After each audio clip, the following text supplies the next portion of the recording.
a interpretação do texto. Porque hoje não tem ninguém leigo mais na igreja. Todo mundo entende. Então, quando você pega um texto e prega ele fora do contexto, o cara vai, na mesma hora, dizer não tem nada a ver o que ele está falando. Quando a pessoa fala não tem nada a ver o que ele está falando, está dizendo, olha, o que você está falando não condiz com o contexto do texto. Aí vem a heresia. Você está entendendo? Então, vamos lá. Você se aprofundou dentro do contexto, né, a época, o país, os costumes da época, a tradição, etc. Aquilo que eu te falei, a data. Ou seja, aonde foi escrito aquele texto? O teu contexto vai dizer. Você fez uma pesquisa, a época que foi escrita, o país que a pessoa estava quando escreveu, né? Os costumes daquela época é muito importante para você entender mais do texto, a tradição e assim vai. Pesquisou com profundidade tudo isso, olha um enriquecimento que você vai estar trazendo para o teu sermão. Porque agora você está falando com profundidade. Irmãos, porque os costumes da época, aí o povo, caramba, ele sabe dos costumes da época.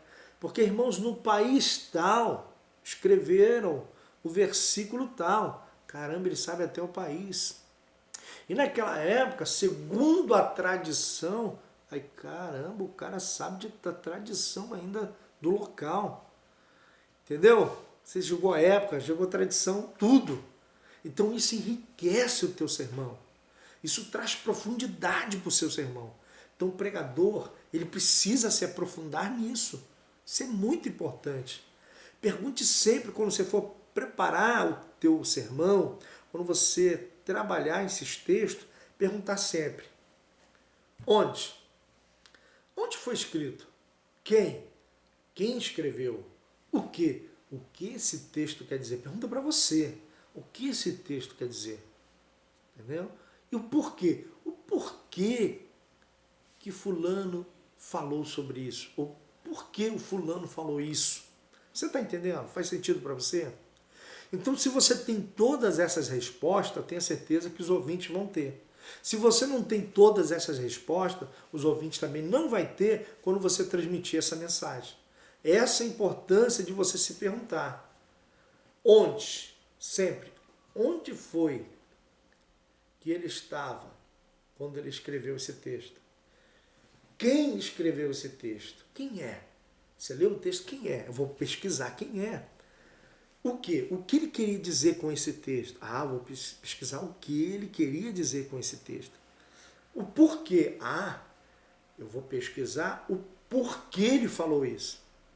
Não, sempre não tem aquela interrogação. Por que o pastor Ed falou aquilo? Eu não entendi. Se a pessoa dizer isso, por que aquele pregador falou aquilo? Eu não entendi. Ou seja, nem o pregador mesmo está entendendo o que ele está falando. Se o pregador não está entendendo o que ele está falando, o ouvinte vai fazer a mesma interrogação na mente dele. O que o pregador está dizendo? Eu não entendi. Mas quando o pregador pregar, né, destrinchando tudo isso, o ouvinte vai dizer, rapaz, eu entendi tudo, que profundidade. Tá entendendo? Então glorifica a Deus aí, irmão, porque o negócio é tremendo. Organize o texto em seções principais e secundárias. Isso é bom. Principal é aquilo que você vai falar. Secundária é aquilo que você pode utilizar. Resuma com a seguinte frase. O assunto mais importante desse texto é... Você leu tudo, pesquisou tudo, elaborou tudo. E agora vem a seguinte conclusão. Qual é o assunto mais importante daquele texto? Porque o mais importante é o que você vai o quê? Expor. É o que você vai anunciar, é o que você vai pregar. É o assunto principal do texto que você está lendo. Qual é o assunto principal? Então você vai destrinchar sobre o assunto principal daquele texto, daquele sermão, daquele tema. Faz sentido para você? Então é dessa forma que você deve, né, estudar a palavra do Senhor Jesus. Esses são os 10 passos para uma boa exegese. Os 10 passos para você entrar com profundidade na hora de pregar, de você impactar os ouvintes, de você começar bem e terminar bem o teu sermão. Então mergulhe nesses 10 passos todos os dias, que ninguém mais vai te segurar como pregador da palavra de Deus. Você vai ganhar muitas e muitas almas para Jesus. Quando eles ouvirem a tua mensagem, eles vão querer se agarrar a Jesus. Eles vão querer mergulhar em Jesus. Eles vão querer abraçar Jesus. Está entendendo? A importância de uma boa exegese, de uma boa palavra, né? De um bom sermão. Então, mergulhe com profundidade. Ilustrações. Por que nós falamos de ilustrações? Ilustrações são recursos usados para o enriquecimento de um sermão. Ilustrações traz o quê? O esclarecimento de uma mensagem, né? Quando devidamente aplicada. Essa é a importância da ilustração. Ilustrar o texto. Jesus era mestre em ilustrações. Ele sempre tinha uma boa história para contar. Jesus era fantástico. Ilustração. Porque ilustração, ele faz o quê? Ele prende a atenção. É aquela anteninha. Rapaz, peraí. Deixa eu ouvir o que o camarada está falando lá. Peraí, irmão, peraí. Deixa eu ouvir. Está entendendo? Prende a atenção. Essa é uma boa ilustração. O camarada capta de longe. Peraí, irmão. Deixa eu ouvir o que o fulano está falando. Chamou a atenção dos ouvintes. Jesus era mestre em fazer isso. Por que a multidão seguia Jesus, parava e ficava olhando para Jesus? Porque Jesus, ele contava uma boa história. Isso é ilustração, uma boa história. Saber contar uma boa história. Ele sabia contar uma boa história. Ele ensinava o povo de uma forma, né, fantástica. Ele iluminava verdadeiramente a mente do povo. Então, o significado de um termo ilustrar é tornar claro. É isso que Jesus fazia quando ele ilustrava, ele tornava claro, né? Ele iluminava, ele esclarecia mediante um exemplo. Ele pegava sempre exemplos e jogava no seu sermão. E as pessoas, né, ficavam atentas àquilo dali, ajudando o ouvinte a compreender a mensagem proclamada. O bom uso da ilustração desperta o quê? O interesse. A pessoa às vezes está até desligada, olhando para o lado, mas quando você entra com uma ilustração, ela rapidinho despertou o interesse daquela pessoa. Ela enriquece, ela convence, ela comove, ela desafia. Uma boa ilustração, ela estimula o ouvinte, porque todo ouvinte precisa ser estimulado dentro da palavra para que ele venha crer nela e segui-la. Entendeu? Então ele estimula o ouvinte, valoriza e vivifica a mensagem, além de relaxar o pregador. A ilustração não substitui o texto bíblico, tá, irmãos? É bom deixar claro isso. Apenas tem uma função psicológica e didática. É uma forma psicológica de atrair a atenção das pessoas, para tornar mais claro aquilo que você quer revelar. Depois que você atrai a atenção do povo, agora você pode passar o que você quiser que o povo vai te ouvir. Você está entendendo? Primeiro você atrai a atenção. É aqueles vendedores que chegam ambulante no meio da rua. Tá lá. O vendedor, quando ele sabe vender, tem um monte de gente andando para um lado para o outro, correndo para um lado para o outro. O cara para, senta, pega uns negócios ali, faz umas coisas doidas e de repente tem uma multidão em volta dele. Agora ele pode fazer o que ele quiser, que ele já ganhou a atenção do povo. Você já viu isso acontecer nas praças por aí? É isso aí. Jesus fazia a mesma coisa. Chegava num lugar, não tinha ninguém. E de repente, começava a contar uma história. Aí todo mundo ia passando, ia parando, chamando a atenção, passando, parando. Depois tinha uma multidão ali em volta de Jesus. Esses artistas de rua fazem muito isso, né? Eles param, pegam o instrumento, fazem umas coisas doidas ali que, de repente tem uma multidão. Isso é saber chamar a atenção do povo. Isso é uma ilustração que eles estão fazendo, né? Ilustração artística, mas aqui nós estamos falando de ilustração da forma, né, de histórias, de acontecimentos, principalmente se o acontecimento for verídico. Então isso chama a atenção do povo. Essa é a importância de você conhecer uma boa história. E Jesus era mestre em contar história. Vamos lá. A ilustração é um sermão e que são as janelas, o que são as janelas para uma casa. Aí está a questão da ilustração. Quais os motivos que nos devem levar a usar ilustrações? Isso aqui é bom também você perceber, tá? Primeiro, né, por causa do interesse humano. Tem que despertar o interesse humano. Então, uma boa ilustração desperta o interesse humano. Por isso que tem que ser com clareza, com beleza e com complementação. A ilustração nunca deve ser a parte principal do sermão, nunca. É tão somente uma janela, que você, às vezes, tem que entrar nela para trazer o povo de volta ao seu raciocínio lógico. Está entendendo aí? Então, esta nunca é a mais importante da casa. A casa tem janelas. Janelas não é o mais importante da casa. Entendeu? Assim é a ilustração. É como se fossem janelas da tua casa. Exemplos bíblicos são as melhores ilustrações. Pega as ilustrações de Jesus, né? Pega ilustrações também de vida real, verídica. São as melhores ilustrações que você pode encaixar também no seu sermão, que nós chamamos o quê? De experiência pessoal. São os testemunhos.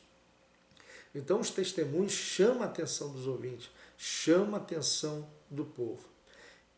Agora vamos para a introdução do sermão, você que acompanha em casa na sua apostila. Introdução do sermão. Começar é difícil.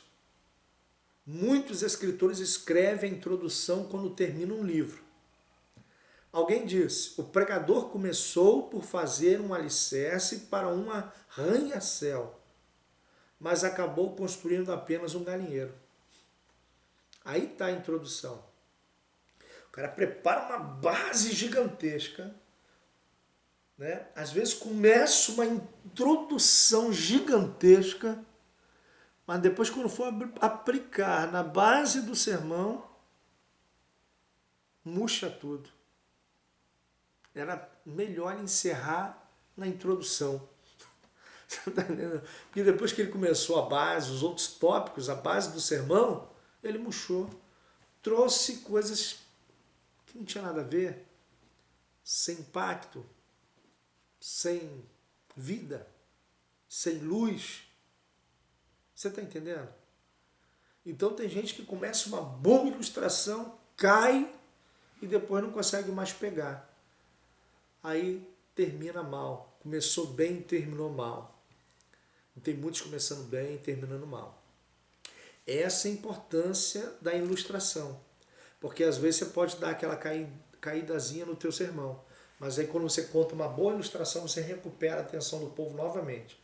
Aí você continua no mesmo nível que você começou. Faz sentido para você? Você entendeu a lógica? O raciocínio da ilustração? Então a introdução do sermão ela tem que ser já impactante. E por mais que você caia na base, mas você recupera através da ilustração e dá prosseguimento. Está entendendo o mistério aí? É assim que você tem que fazer.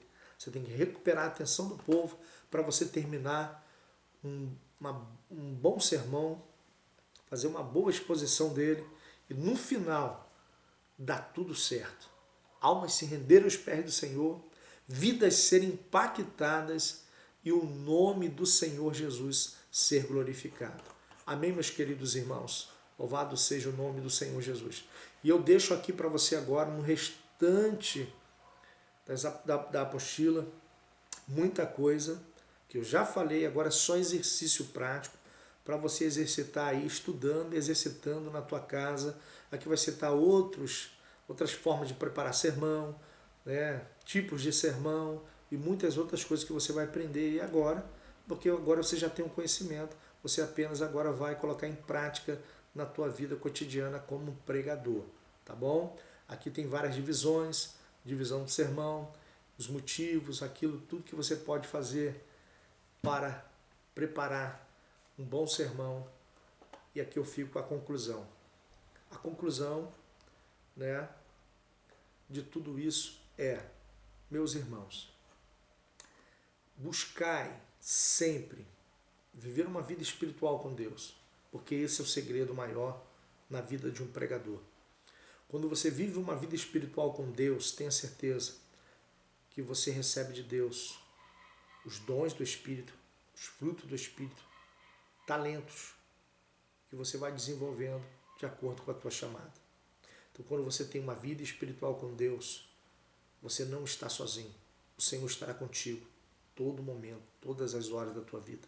Ele nunca vai te deixar só, Ele nunca vai te abandonar. E aonde você chegar, botar a planta dos seus pés, Ele vai te honrar. Ele nunca vai te deixar humilhado, Ele nunca vai te deixar envergonhado, porque você tem vida com Deus. Esse é o maior segredo do pregador, que verdadeiramente se destaca diante do Senhor. Se chama vida no altar. Tenha vida no altar.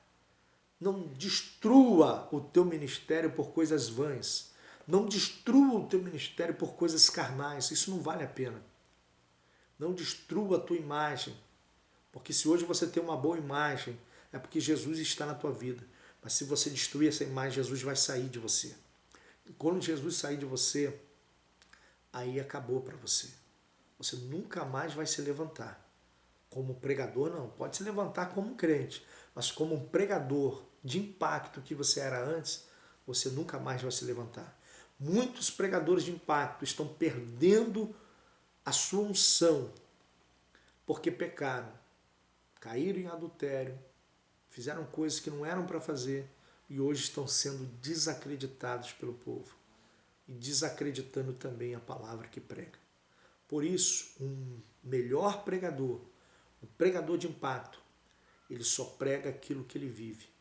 Então o conselho que eu te dou para você ser um excelente pregador, segundo a boa, agradável e perfeita vontade de Deus na tua vida é: prega somente aquilo que você vive.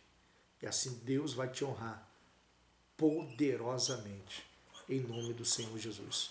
Amém, meus queridos irmãos?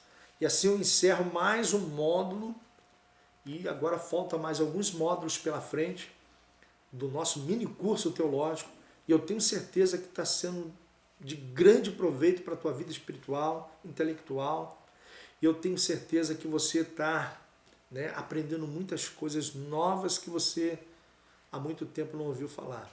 Então priorize cada vez mais esses ensinamentos para a tua vida, pratique eles diariamente, e eu tenho certeza que a tua história vai ser outra, né? Eu tenho certeza que você vai alcançar coisas novas, coisas grandes, coisas firmes da parte do Senhor Jesus. E aqui eu fico por aqui, me despedindo na graça e paz de nosso Senhor e Salvador Jesus Cristo. Qualquer dúvida é só escrever aí que depois a gente responde no seu privado. Deus abençoe a todos e até o próximo módulo. Se Deus quiser, em nome de Jesus.